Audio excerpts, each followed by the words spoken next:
Hi friends, അസ്സലാമു അലൈക്കും, നമസ്കാരം. ഇന്ന് ഞാൻ തയ്യാറാക്കാൻ പോകുന്നത് പപ്പടം കൊണ്ടുള്ള ഒരു തോരനാണ്. പപ്പടം കയ്യിലുണ്ടെങ്കിൽ ഇതുപോലെ ചെയ്ത് കഴിച്ചു നോക്കുക. വളരെ ടേസ്റ്റി ആയിട്ടുള്ളൊരു തോരനാണ്. അതിനു വേണ്ടി ഞാനിവിടെ ആദ്യം ഒരു ബൗളിൽ കുറച്ച് തേങ്ങ എടുത്തു വച്ചിട്ടുണ്ട്. അതിലോട്ടൊരു 1/4 ടേബിൾ സ്പൂൺ ജീരകം ചേർത്ത് കൊടുക്കാം. ഒരു അല്ലി വെളുത്തുള്ളി, 1/4 ടേബിൾ സ്പൂൺ മുളക് പൊടി, 1/4 ടേബിൾ സ്പൂൺ മഞ്ഞൾപ്പൊടി.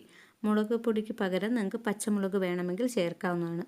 ഇത് ഇത്രയും ചേർത്ത് കൊടുത്തതിന് ശേഷം നമുക്കിതിനെ ഒന്ന് ചതച്ചെടുക്കാം. ചെറുതായിട്ടൊന്ന് അരഞ്ഞാൽ മതിയാകും. ഇതുപോലെ ഇതിനെ ഇനി നമുക്ക് മാറ്റി വയ്ക്കാം.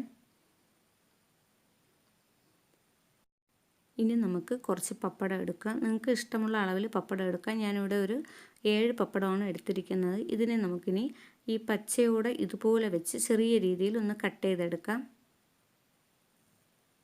ഇതുപോലെ കട്ട് ചെയ്തെടുക്കുക ചെറിയ രീതിയിൽ.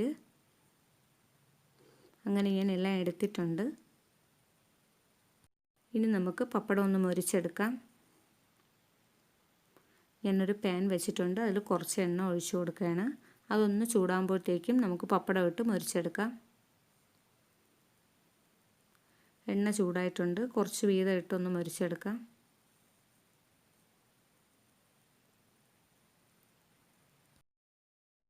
പപ്പടം എല്ലാം പൊരിച്ച് മാറ്റി വയ്ക്കാം. തോരൻ തയ്യാറാക്കാൻ വേണ്ടി ഒരു പാൻ അടുപ്പിൽ വയ്ക്കുക.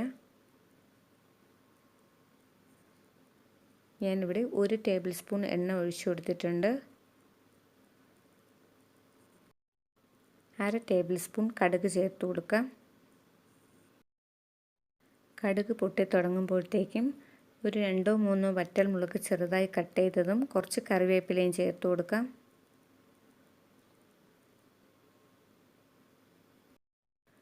വറ്റൽമുളക് ഒന്ന് ചൂടായി കഴിയുമ്പോഴത്തേക്ക് നമുക്ക് തയ്യാറാക്കി വെച്ച തേങ്ങാക്കൂട്ട് ഇതിലോട്ട് ചേർത്ത് കൊടുക്കാം.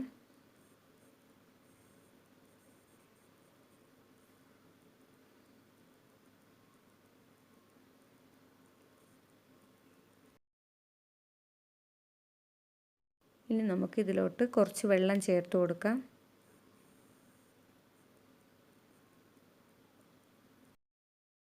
ഇനി ഈ വെള്ളത്തിൽ കിടന്ന് ഈ തേങ്ങയൊക്കെ ഒന്ന് നല്ലതുപോലെ ഒന്ന് പച്ചച്ചുവയൊക്കെ മാറി കിട്ടുന്നത് വരെ, ഈ വെള്ളം വറ്റി തേങ്ങ ഒന്ന് തുറ ആകുന്നത് വരെ നമുക്കിതൊന്ന് വെയിറ്റ് ചെയ്യാം.